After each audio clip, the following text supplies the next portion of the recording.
संपूर्ण स्वास्थ्य का विज्ञान एवं दर्शन आयुर्वेद।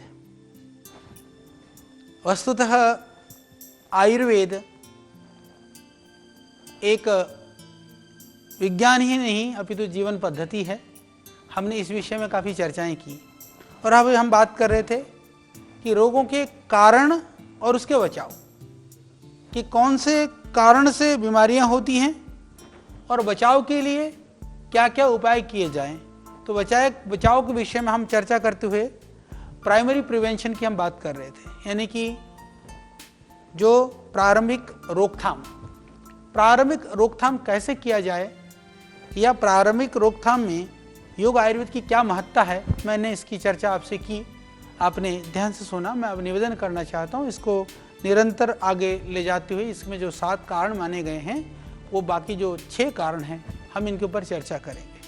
देखिए कि सच बात है कि रोगी ना हो, इस उपायों को करने के लिए हमको ताकत लगानी चाहिए।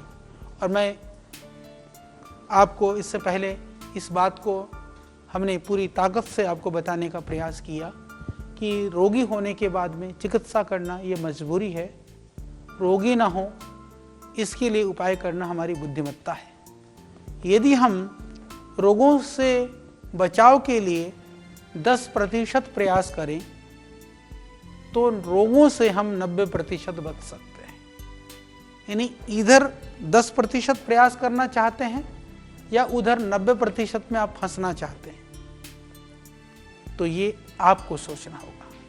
तो मैं चाहूँगा कि बुद्धिमत्ता इसी में है या हमारी कुशलता इसी में है कि हम 10% को बहाना बना करके ना छोड़ें, 90% के मजबूरी में हमको फंसना पड़े। तो मेरा निवेदन है कि हम अपने दैनिक जीवन में योग को, प्राणायाम को, आसन को प्रश्रय दें, इनका अनुसरण करें, अनुकरण करें, पालन करें, जीवन में अपनाएं। तभी ऋषियों का यह कथन स्वस्थस्य स्वास्थ्य रक्षणम, हम इसको सिद्ध कर पाएंगे। तो यही हमारा प्राइमरी प्रिवेंशन है। इसके लिए जो आयुर्वेद और योग, जैसे हमने आपको एक दिन चर्चा करते हुए बताया था किस तरह से हम हल्दी का दूध, अदरक आदि का सेवन, लहसुन आदि का सेवन, तो ये जो प्राकृतिक और आयुर्वेदिक सहज उपलब्ध उपाय हैं ये ऋषियों की हमारे लिए देन है, उनका हमारे ऊपर उपकार है। इसीलिए हम शास्त्रों में भी इसलिए हम कहते हैं मातृवान पितृवान आचार्यवान पुरुषो वेदः, यानी कि हम पैदा होते ही कहते हैं कि जिसकी माता धार्मिकी है, पिता विद्वान है, अच्छे गुरुजनों का आश्रय है, तो वो बहुत ही सौभाग्यशाली है। इसीलिए हम पितृऋण, देव ऋण और हम इसकी कल्पनाएं करते हैं। हम लोग ऋषि ऋण है, पितृऋण है, देव ऋण है। ये 3 ऋणों के लिए हम कहते हैं हम जिस दिन पैदा होते हैं, जिस दिन धरती में आ जाते हैं, तीनों ऋणों से हम उस समय पर जकड़े हुए होते हैं। उन 3 ऋणों को स्मरण रखने के लिए जब हमारी बुद्धि थोड़ी ठीक हो जाती है तो हमारे यहाँ जो परंपरा रही उपनयन की, जिसको जनेऊ या यज्ञोपवीत कहते हैं, उन 3 ऋणों से हम बंधे हुए हैं, 3 ऋणों से मुक्त नहीं हो सकते हैं। तो 3 ऋण कौन से हैं कि जो माता पिता ने जो हमको उपकार किया इस धरा पर ला करके, विद्या से लेकर के, शिक्षा से लेकर के जितने भी कष्ट को सहन करते हैं, वो ऋण हमारे सर पर हमेशा होता है, हम उसको भूले नहीं। इसी तरह से देव ऋण क्या है कि जितने भी, चाहे वो जल है, वायु है, अग्नि है, आकाश है, पृथ्वी है, नदियां हैं, वृक्ष हैं, जितने भी अखंड जो ये ब्रह्मांड है, वो उसका हमारे ऊपर ऋण है। जिस जल से हम प्राण पाते हैं, जिस अन्न से जीवन पाते हैं, फिर इसी तरह से जो ऋषि लोग हुए, जितने भी हमारे पूर्वज हुए, उन पूर्वजों ने हमारे लिए जितना जो उपकार किया है, एक एक ऋषि ने अपने आप को कणाद जैसे ऋषि हुए, हमारे यहाँ दधीची जैसे ऋषि हुए, उन्होंने किसी जाति के लिए, किसी कास्ट के लिए, आज जाति के नाम पर, आज धर्म के नाम पर जो एक लड़ाई और झगड़ा, यदि आप थोड़ा सा प्राचीन काल की ओर दृष्टिपात करोगे तो उन्होंने मनुष्य मात्र की बात करी। उन्होंने कभी यह नहीं देखा कि इसका प्रयोग कौन करेगा। उन्होंने ये देखा कि मानवता जो पीड़ित है, उस मानवता की पीड़ा को कैसे दूर किया जा सकता है। जैसे मैंने पहले भी कहा, हमारी तो प्रार्थनाएं भी वह बहुवचनांतक हैं। हमने सबके लिए बात करी। हमने ये नहीं कहा कि वो भगवान मेरे को मोक्ष दे दे, हमने तो सबको ले जाने की बात करी। हमने नहीं कहा कि भगवान तू मुझे ही सिर्फ सुख दे दे, हमने सबके लिए कहा सर्वे भवन्तु सुखिना सर्वे सन्तु निरामया। ये हमने प्रार्थनाएं करी। तो इसीलिए इस चीज़ को हम समझें, और अब भी नहीं समझें तो हम कब समझ पाएंगे। तो मैं बात कर रहा था कि बचाव के और जो उपाय, बचाव के उपाय में हम बात करते करते पहुँचे थे द्वितीय जो रोकथाम है, सेकेंडरी प्रिवेंशन। इसका जो लक्ष्य होता है कि जिस रोग का आक्रमण एक बार हो गया हो दोबारा ना हो। जैसे कि किसी को हार्ट अटैक हो गया तो दोबारा ना हो, किसी को पैरालिसिस हो गया, किसी को अस्थमा हो गया, तो इस तरह की चिकित्सा करें हम कि दोबारा उस स्थिति में वो ना पहुँचे। तो इसके लिए क्या करना चाहिए? तो इसके लिए एलोपैथी के अंदर जो औषधियाँ दी जाती हैं, जो दवाइयाँ दी जाती हैं, जो उपाय किए जाते हैं, तो वो उसके लिए बहुत तरह की चिकित्साएं की जाती है। पर आयुर्वेद के अंदर यदि हम थोड़ा सा ध्यान दें तो आप देखेंगे कि जो शोधन की चिकित्साएं हैं, जो शमन की चिकित्साएं हैं, वो हमारी इतनी कारगर हैं कि सेकेंडरी प्रिवेंशन के लिए भी आप देखेंगे हमारे पास पैरालिसिस होने के बाद बहुत रोगी आते हैं। पैरालिसिस होने के बाद में हम लोग यहाँ उनकी पंचकर्मा से चिकित्सा करते हैं। इसी तरह से हार्ट अटैक के बाद में बहुत सारे लोग आते हैं। तो उन सब के लिए जो आयुर्वेदिक है वो अत्यंत कारगर है। तो हार्ट अटैक का जैसे बहुत सारे जो मॉडर्न सिस्टम ने भी 7 कारण गिना है कि हार्ट अटैक के कारण क्या है। कहा कि उच्च रक्तचाप।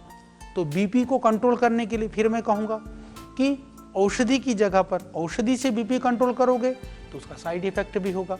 यदि आप उसको योग से, प्राणायाम से करोगे तो साइड इफेक्ट भी नहीं होगा, बीपी भी कंट्रोल हो जाएगा। बीपी कंट्रोल होने के साथ में उसकी वजह से जो हार्ट में प्रॉब्लम है वो भी कंट्रोल हो जाएगा। जैसे डायबिटीज़ है, डायबिटीज़ को भी हम लाइफ स्टाइल डिजीज मानते हैं।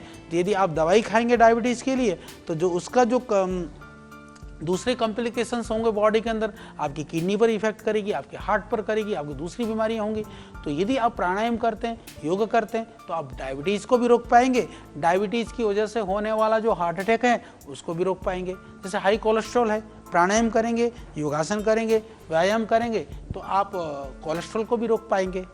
तो कोलेस्ट्रॉल के साथ साथ में आप कोलेस्ट्रॉल से होने वाली जो हार्ट अटैक है उसको भी रोक पाएंगे। कोलेस्ट्रॉल से होने वाले जो दूसरी प्रॉब्लम्स हैं आप उसको भी रोक पाएंगे। तो ये दोनों ही चीज़ें, ये आयुर्वेद और योग एक कई चीज़ों में सहयोग करता है। यानी कि जैसे एलोपैथी की जो केमिकल वाली औषधियाँ होती हैं वो एक जगह पर तो आपको सहयोग करेगा, पर बहुत सारी जगह पर वो असहयोग करता है। फ़र्क यही है। यानी आयुर्वेद में जैसे मान लीजिए मैं एक चीज़ कहूँ कि जैसे आपने त्रिफला खाया, त्रिफला तो आपने ले लिया, किसके लिए लिया? रात को कब्ज रहता है, सबको पता है कि यदि कब्ज रहता है तो हमको त्रिफला खा लेनी चाहिए, खा लो भाई। पर त्रिफला सिर्फ कब्ज को ही दूर नहीं करता है, त्रिफला आपकी आँख की रोशनी को ठीक करता है, त्रिफला आपकी लीवर को ठीक करता है, त्रिफला आपके डाइजेशन को ठीक करता है, त्रिफला आपके मोटाप को भी ठीक करता है, त्रिफला आपकी स्किन को भी ठीक करता है, त्रिफला आपके एज को भी ठीक करता है, त्रिफला आपके जो मसल्स और जो बॉडी के अंदर यदि मान लीजिए यूरिक एसिड वगैरह बढ़ा हुआ है उसको भी ठीक करता है। यही तो आयुर्वेद की विशेषता है। यानी कि आपने त्रिफले का सेवन तो किया था, सिर्फ ठीक करने के लिए अपने कब्ज को, कॉन्स्टिपेशन को, पर वो बहुत सारे रोगों को ठीक कर रहा होता है। परंतु यदि एलोपैथिक में आप कुछ मेडिसिन ले लेते हैं तो मान लीजिए आपने डायबिटीज़ के लिए ले ली, पता चला कि और कुछ प्रॉब्लम हो गई। तो इस तरह से जैसे अधिक वेट बढ़ रहा है, वजन बढ़ना भी, और आयुर्वेदिक औषधियों में भी, क्योंकि वो रोग को तो ठीक करती ही करती हैं, साथ में रोग का कारण में भी वो सहयोग करती हैं। तो जैसे जो कारण गिनाए गए, जैसे हार्ट अटैक के लिए जैसे मैंने बताया आपको, तो जैसे मधुमेह हो गया, हाई कोलेस्ट्रॉल हो गया, हाई बीपी हो गया,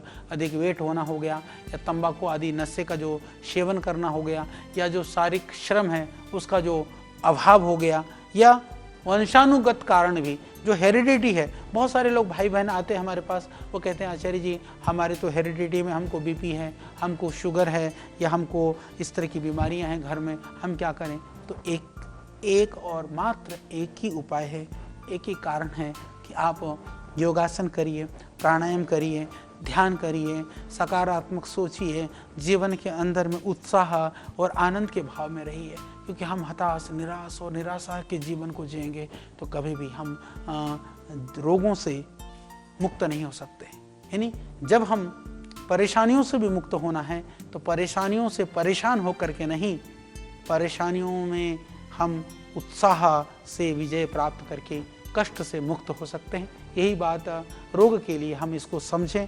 और मैं एक बात यही मैं आपको कहना चाह रहा था कि चाहे वंशानुगत कारण हो, चाहे अन्य शरीरगत कारण हो, तो आधुनिक चिकित्सा पद्धति में मैं मानता हूँ कि बहुत सारी दवाइयाँ भी हैं, कुछ कारणों को हम उसके माध्यम से नियंत्रित भी कर सकते हैं। मैं ऐसा नहीं कहूँगा कि एलोपैथी में कुछ भी नहीं है, बहुत कुछ आप कर सकते हैं।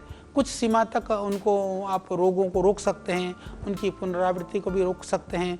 परंतु यदि मैं आयुर्वेद की बात करूं तो मैं कह सकता हूं कि इस दिशा में जो आयुर्वेद जो है बहुत ही दीर्घकालिक, या मैं ये कहूं कि हमको स्थायी सफलता मिल सकती है। यदि आप तुलना करें कि मॉडर्न में और आयुर्वेद में, तो जैसे जहाँ एक्यूट वाली स्थिति है वहाँ पर आप आयुर्वेद एलोपैथिक को आप दे दीजिए, परंतु जहाँ पर यदि आप बहुत लंबे समय तक या दीर्घकालिक या बहुत ही पूरा लाभ देना चाहते हैं तो वहाँ योग और आयुर्वेद का आलम्बन आप ज़रूर ले लें। तो जो सेकेंडरी प्रिवेंशन वाला जो काम है उसके लिए मैं ऐसा मानता हूँ कि यहाँ पर भी योग और आयुर्वेद की भूमिका बहुत बड़ी भूमिका है। हम इसको समझें और जितने भी जो मॉडर्न सिस्टम से जुड़े हुए जो डॉक्टर बंधु हैं, चिकित्सक हैं, जो मुझको देख रहे हैं या जो आप हमसे जुड़े हैं, मैं उन सबसे भी निवेदन करूंगा कि आग्रह न रखें। देखिए, पैथी कोई चीज़ होती नहीं है, वो तो जब मुंह के अंदर चली जाती है तो बायोकेमिस्ट्री काम करती है। तो पैथी के आग्रह में हम रोगी का हित बाधित ना करें, ये हमको ध्यान रखना बहुत ज़रूरी है। तो रोगी का हित जिसमें होता हो, हाँ ठीक है, मैं मानता हूँ कि आपने जिस विधा को पढ़ा है, जिस विद्या को आपने जाना है, आप उसी विधा के अंदर उन चीज़ों का समाधान ढूंढेंगे। पर यह सौभाग्य इस देश का कि हमारे देश के अंदर यदि हमको आयुर्वेद और योग विधा से जुड़ने का सहज और सरल मार्ग मिला हुआ है तो ये एक अच्छे चिकित्सक का कर्तव्य है कि हम उस विधा से भी लोगों को जोड़ें। क्योंकि रोगी अपने आप कई बार कई चीज़ों को नहीं समझता है, वो चिकित्सक को भगवान समझता है। तो भगवान बनना है तो मेरे भाई, तो मेरी जिम्मेदारी ज़्यादा बनती है, आपकी जिम्मेदारी ज़्यादा बनती है। तो मेरा यही निवेदन है। तो उसके बाद फिर हम बात करते हैं तीसरे नंबर पर आता है नियंत्रण, जिसको हम कंट्रोल बोलते हैं। कंट्रोल की बात करें तो नियंत्रण की यदि मैं बात करूं तो इस क्षेत्र में आयुर्वेद कुछ रोगों के संदर्भ में यदि आयुर्वेद से देखें तो जैसे मॉडर्न वाला बहुत एडवांस है कई चीज़ों में। देखो, जहाँ एलोपैथी की प्रशंसा की बात, एलोपैथी की प्रशंसा की बात नहीं, ये रोग की हित की बात है। मैं बार बार इस बात को, शब्दों को मैं दोहराना चाहूँगा। मैं आपको नहीं कहता कि, मैं ये नहीं कहता हूँ कि आप पैथी की बात करें, मैं बात करूँगा कि आप रोगी की हित की बात करें। तो रोगी की यदि हम हित की बात करते हैं, जो कंट्रोल वाला जो काम है उसमें जैसे जितने भी बैक्टीरियल और जो वायरल जो डिजीज़ हैं, जो संक्रमण है विषाणुओं का और जीवाणुओं का, जितने भी जो इन्फेक्शंस हैं, उनमें कंट्रोल में निश्चित रूप से मॉडर्न वाला काफ़ी कारगर है। हम आयुर्वेद की यदि बात करते हैं तो उससे मॉडर्न मेडिकल साइंस आगे है।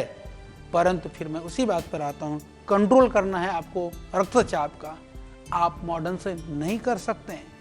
कंट्रोल करना है डायबिटीज़ को, आप नहीं कर सकते हैं। कंट्रोल करना है कोलेस्ट्रॉल को, आप नहीं कर सकते हैं। कंट्रोल तो हम करेंगे, परंतु कंट्रोल का मतलब ये हुआ कि एक लेवल तक रोकने का। पर कंट्रोल करते हुए भी जो एलोपैथिक या मॉडर्न मेडिसिन है वो कहीं ना कहीं अंदर दुष्प्रभाव कर रही होती हैं शरीर में। कंट्रोल करते हुए भी आयुर्वेद उस शरीर के दुष्प्रभाव को, योग शरीर के दुष्प्रभाव को भी रोक रहा होता है। यानी फिर मैं इस बात को कहूँ, कंट्रोल हम योग से भी कर सकते हैं, कंट्रोल हम आयुर्वेद से भी कर सकते हैं, कंट्रोल हम एलोपैथिक से भी कर सकते हैं। कुछ चीज़ों में योग आयुर्वेद से नहीं कर सकते, वहाँ तो मजबूरी है, बैक्टीरियल और वायरल प्रॉब्लम में। पर बाकी में बीपी में, शुगर में, डायबिटीज़ में, इसमें कर सकते हैं। परंतु वहाँ कंट्रोल करते हुए एलोपैथिक से आपको साइड इफेक्ट झेलने के लिए तैयार होना पड़ेगा, यहाँ कंट्रोल करते हुए आप क्योर की तरफ बढ़ेंगे। तो चौथा नंबर हमारा आता है, कंट्रोल के बाद में क्योर ही आता है। क्योर को जिसको हम रोग निर्मूलन कहते हैं, कि हम रोगों को पूरी तरह से समाप्त करें। तो इसमें तो मेरे भाई एलोपैथिक में तो क्षमा करिएगा, क्योर शब्द प्रयोग करना भी अपराध है, कि किसी रोग को हम ये नहीं कह सकते हैं कि जुकाम भी क्योर होता है। तो जहां जिस मेडिकल साइंस की डिक्शनरी में ही जिस शब्द का उच्चारण ही अपराध हो, तो फिर आप कैसे आशा कर सकते हैं कि वहां से ये सारी डिजीज क्योर होंगी।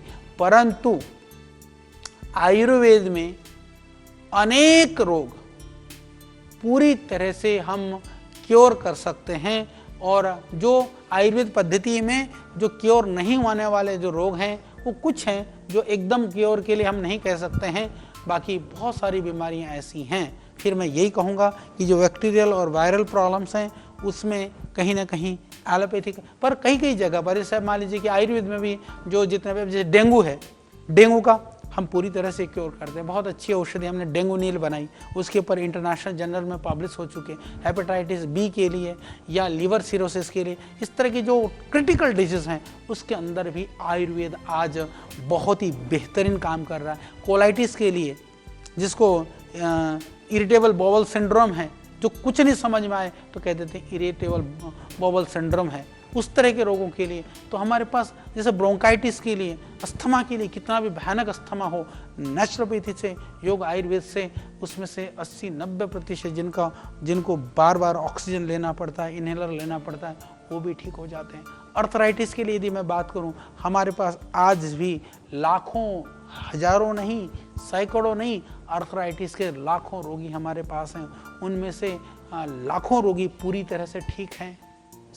अब मैं सोरियासिस की बात करूं, सर दर्द की बात करूं, कितने मैं रोगों की बात कर सकता हूं, कितनी बीमारियों की बात कर सकता हूं कि आज आयुर्वेद की वजह से पूरी तरह से ठीक हैं, निर्मूल हो करके बैठे हैं। यानी कि मैं आप सब लोगों को ये निवेदन करना चाहता हूं कि आयुर्वेद के अंदर में रोगों को निर्मूल करने की, यानी रोगों को क्योर करने की बहुत अपार संभावनाएं हैं, बहुत ज़्यादा है।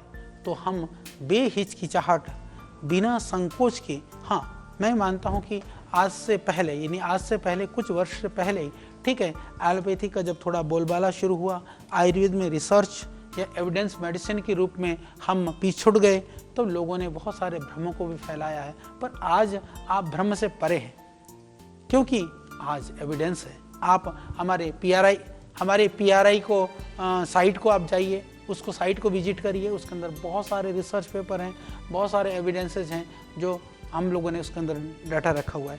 जैसे मैंने बताया कि कोई जानना चाहता है तो हमारा जो PMR सॉफ्टवेयर है, उसके अंदर जो हमारे पास पूरा जो 80 लाख से ज़्यादा पेशेंट्स का डेटा है वो आप करके आप देख सकते हैं। तो ये इतने, इससे ज़्यादा हम आपको और क्या एविडेंसेस दे दें। यानी कि हमारे पास पेशेंट्स का डाटा है, हमारे पास प्री क्लिनिकल का डाटा है, हमारे पास क्लिनिकल ट्रायल का डाटा है, हमारे पास इन विवो का डाटा है, हमारे पास इन विट्रो का फैसिलिटीज़ का डाटा है। हम हर लेवल पर काम कर रहे हैं। तो सारी चीज़ जब है, सब कुछ होने के बाद जब हम कह रहे हैं कि बहुत सारे स्थानों पर आयुर्वेद की भूमिका अधिक श्रेष्ठ है, इसके साथ मैं एक बात और कहना चाहता हूं आपको कि आयुर्वेद की भूमिका तो श्रेष्ठ ही है। हमको बैठ करके ये चिंतन भी आज होलिस्टिक अप्रोच की बात करने की जाने लगी है। कुछ जो अच्छे मॉडर्न के साइंस के जो डॉक्टर वो भी कहते हैं, मैं भी इस बात के लिए बिल्कुल आपके पक्षधर हूँ कि होलिस्टिक ट्रीटमेंट वाली जो बात भी हमको करनी चाहिए। क्योंकि बात इसलिए करनी चाहिए कि कहीं कहीं पर जहाँ मॉडर्न सिस्टम से ज़्यादा लाभ हो सकता है उतना उसको करें, परंतु जहाँ आयुर्वेद से हो सकता है वहाँ पर उसको करें। यानी कि हम दोनों को मिला करके संयुक्त चिकित्सा भी यदि आवश्यकता पड़े तो ये भी करनी चाहिए। पर दुर्भाग्य से बहुत सारे ऐसे हमारे जो मॉडर्न के जो चिकित्सक हैं, डॉक्टर हैं, हे तू आयुर्वेदिक दवाई ले रहा, बिल्कुल मत लेना। भाई ये क्या बात है, क्या ले रहा है, क्या खा रहा है, उसमें क्या है, वहाँ तक जानने की वो जहमत नहीं उठाना चाहते हैं। ये तो बहुत ही आग्रह। आज मैं बात कहना चाहता हूँ, जैसे कोरोना के लिए भी चाइना के अंदर उन्होंने मॉडर्न मेडिसिन के साथ में चाइनीज़ मेडिसिन को उठाया और उससे उनको बहुत लाभ मिला।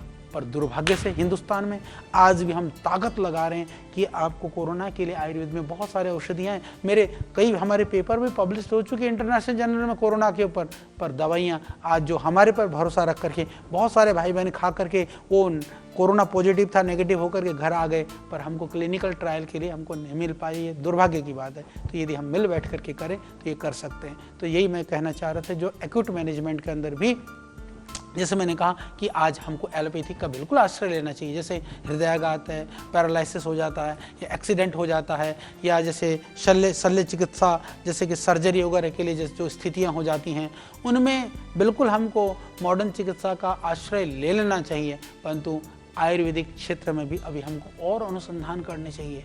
आयुर्वेद की जो शल्य चिकित्सा है उनको पुनः प्रतिष्ठापित करना चाहिए। जैसे मैंने कहा कि आयुर्वेद में आज भी क्षार सूत्र के लिए जब फिस्टूला हो जाता है, बिल्कुल अंदर तक पहुंच जाता है, मॉडर्न सर्जरी के अंदर में कोई भी ऐसी विधा नहीं है, ऐसा उपाय नहीं है कि जो आप उसे रोक सकें। सिर्फ आयुर्वेद आज भी रोकता है। इसी तरह से जो अंग प्रतिरोपण करने वाली जो अवस्थाएं आदि को आगे बढ़ाने की आवश्यकता है, इसी तरह से जो लास्ट में हम जो छठे और सातवें नंबर की हम बात करते हैं, जो पुनर्स्थापन और समन वाला जो जैसे हम बात करते हैं रिहेबिलिटेशन और जो पैलिएशन वाली जो बात करी जाती है, दोनों ही उपचार जो प्रक्रियाएं कारगर हैं हमारे आयुर्वेद में, हमारे ऋषियों ने, क्योंकि यह सहस्रों वर्ष पुरानी है, सस्ती है, सरल है, प्रामाणिक है, सुरक्षित है, ये वैज्ञानिक धरोहर है। इसीलिए हम अपनी जो संस्कृति का संरक्षण आयुर्वेदिक चिकित्सा को माध्यम को लेकर के बहुत सारे काम कर सकते हैं।